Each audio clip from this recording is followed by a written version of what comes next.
আমাদের, বলেন সবাই, আমাদের অধিকার আদায় করার একটা সত্য নিয়ম আছে। এই নিয়মটা থেকে আমরা উদাসীন। তাহলে আমরা আমাদের অধিকার লক্ষ্য আদায়ের একটা সত্য নিয়মকানুন আছে, সত্য যেটা সঠিক, এটা থেকে আমরা একদম উদাসীন। সেটার নাম, সবাই বলেন, সেটার নাম, আবার বলেন সবাই, আবার বলেন, জিহাদ। জিহাদ, ঠিক। জিহাদ। মুসলমানদের অধিকার আদায়ের অনেক নিয়ম কানুন আছে, এর মধ্যে একটা সুন্দর নিয়ম আছে জিহাদ। এটা সম্পর্কে মুসলমান শুনলে কয় ইন্না লিল্লাহ ইন্না লিল্লাহ।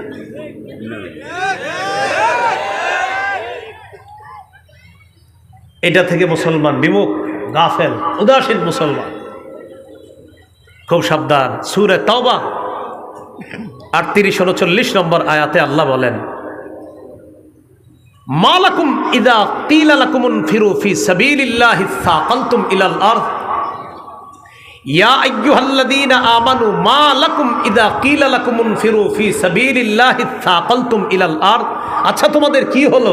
তোমাদেরকে যখন আল্লাহর রাস্তায় বের হতে বলা হয় তখন তোমরা দুনিয়ার প্রতি ঝুঁকে পড়ো, ঘটনা কি তোমাদের? আর রাদিতুম বিল হায়াতিদ দুনিয়া মিনাল আখিরাহ, তোমরা কি আখিরাতের মোকাবেলায় দুনিয়া নিয়ে তোমরা সন্তুষ্ট? ফামা মাতাউল হায়াতিদ দুনিয়া ফিল আখিরাতি ইল্লা কলিল, অথচ আখিরাতের মোকাবেলায় দুনিয়ার ভোগ বিলাস সামান্য কিছু ছাড়া আর কিছুই না। অথচ তোমাদেরকে যখন বলা হয় জিহাদের কথা তখন তোমরা দুনিয়ার প্রতি আমনে যান, আমি ঘরে থাকি।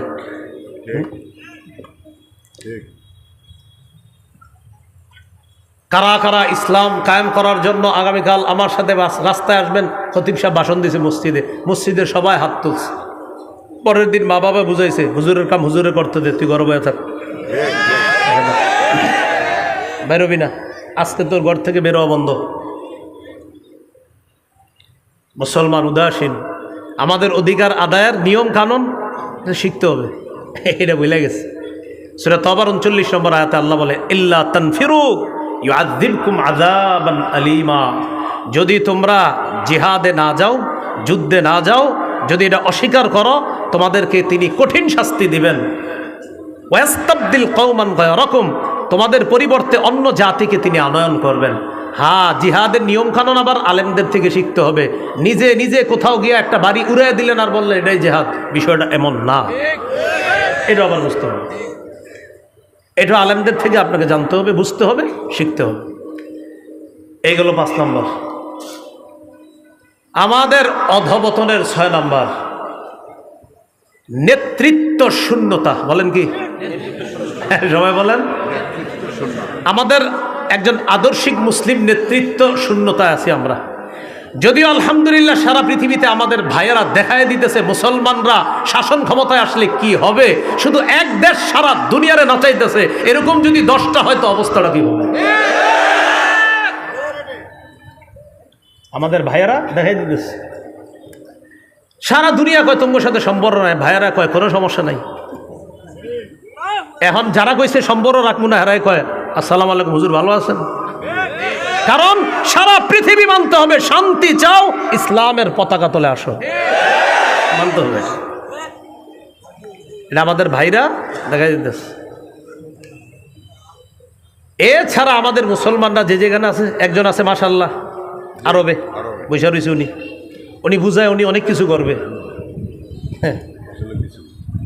এই ফিলিস্তিন ইস্যুতে উনি আরো কয়েকজনের কি পরিমাণ ভূমিকা দরকার ছিল না? এগুলার ভূমিকা এক নিঃসন্দেহে মুনাফিকি ভূমিকা, কোনো সন্দেহ নাই। এই জন্য এদের কাজ থাকবে মৌলিকভাবে 4টা। বলেন কয়টা? ইসলামী রাষ্ট্রের মূল উদ্দেশ্য হবে 4টা, আর মুসলিম জাহানের রাষ্ট্রপতি যারা হবে তাদের এই 4 কাজ বাস্তবায়ন করতে হবে। সূরা হজের 41 নম্বর আয়াতে আল্লাহ বলেন, আল্লাযীনা ইম্মাক্কান্নাহুম ফিল আরদি আকামুস সালাহ ওয়া আতাউয যাকাত ওয়া আমারু বিল মা'রুফ ওয়া নাহাউ আনিল মুনকার। আমি যাদেরকে ক্ষমতায় বসাই তাদের মৌলিক কাজ হবে 4টা। 1, আকামুস সালাহ, নামাজ কায়েম করবে। 2, ওয়া আতাউয যাকাত, যাকাত আদায় করবে। 3, ওয়া আমারু বিল মা'রুফ, নেক কাজের আদেশ করবে। 4, ওয়া নাহাউ আনিল মুনকার, অসৎ কাজ থেকে নিষেধ করবে। তো 6 নাম্বার আমাদের অধঃপতনের কারণ হলো আমরা মুসলিম নেতৃত্ব শূন্যতায় ভুগতেছে। 7 নাম্বার, এরা আমার সাথে একটু বলেন, বলেন শত্রুকে বন্ধু বানানো। আল্লাহ বলে দিছে এ তোমার শত্রু, না আমি কই না আমার দোস্ত। আল্লাহ বলে দিছে এ তোমার শত্রু, এটা শত্রু শত্রু, না আমি কইতাছি দোস্ত দোস্ত দোস্ত। তো হইল কি? সূরা মাইদার 51 নম্বর আয়াতে আল্লাহ স্পষ্ট বলে দিচ্ছে, ইয়া আইয়ুহাল্লাযীনা আমানু লা তাত্তাখিদুল ইয়াহুদা ওয়ান নাসারা আউলিয়া। হে ইমানদারগণ, ইহুদি খ্রিস্টানদেরকে বন্ধু বানাও না। কিন্তু আপনি বলতেছেন হুজুর আমি তো বন্ধু বানাই না, আপনার কার্যকলাপ কয় বন্ধু না, আপনি এদেরকে আব্বা বানান। আপনি মুখে না বলছেন বন্ধু না, কে বলছে বন্ধু না? আপনি যে বলছেন তাদেরকে বন্ধু হিসাবে আপনি গ্রহণ করেন না। আপনি কয়দিন গান না শুনে ছিলেন বলেন? গান শুনতেছেন আপনি, তো আপনি তাদের কৃষ্টি কালচার প্রতিনিয়ত কানে ঢুকাচ্ছেন। আপনি নাটক সিনেমা দেখতেছেন, তো তাদের কালচার দিয়ে আপনার এই অপবিত্র চোখকে অপবিত্র করতেছেন। আপনি কোথায় তাদেরকে বন্ধু বানান নাই? আপনি আটো শাটো খাটো ছোট পাতলা পোশাক পরতেছেন আর বলতেছেন না এরা আমার বন্ধু না। তো এই কালচার কার? আটো শাটো ছোট পাতলা পোশাক বাংলাদেশের নারীরা না পড়লেও পৃথিবীতে আসেনি, মানে বাংলাদেশে নাই। আপনারা দিয়ে কিছু কর না।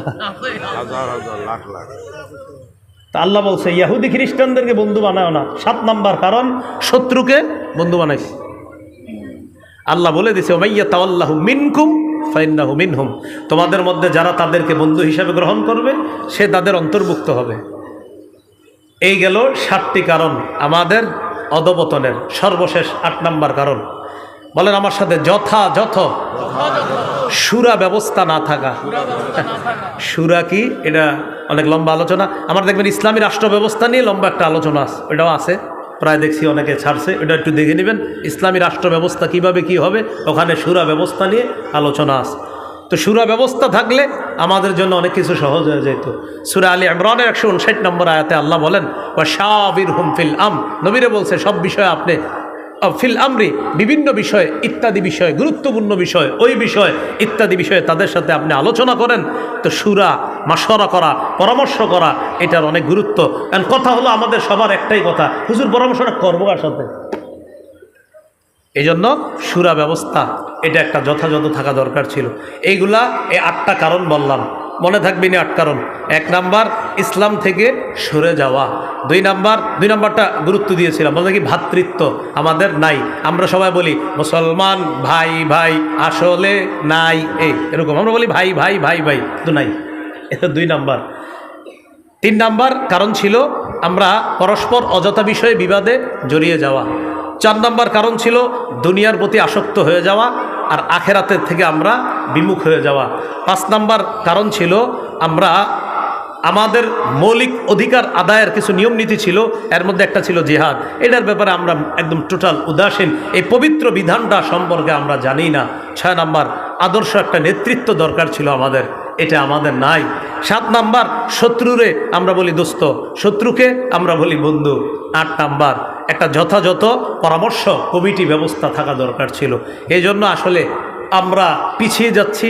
তো আমি কথাগুলা কেন বললাম, আমাদের নীতি নির্ধারক ওলামায়ে হজরত যারা, তাদের কানে ওই কথাগুলো পৌঁছে যাবে। তো তাদের কানে যেন পৌঁছে, আপনাদের সবার কানেও পৌঁছে গেছে আশা করি। তো এই জন্য মানে আমার মনে হলো আর কি, এই কারণে আমার আরও আছে অবশ্যই কারণ। তো এই জন্য আমি মৌলিকভাবে 8টা কারণ বললাম, যে এই কারণে আমাদের পিছিয়ে যাওয়া। আরও অনেক কারণ আছে, কোরআন সুন্নাহ আরও পড়াশোনা করলে নিঃসন্দেহে আরও অসংখ্য কারণ বের হবে।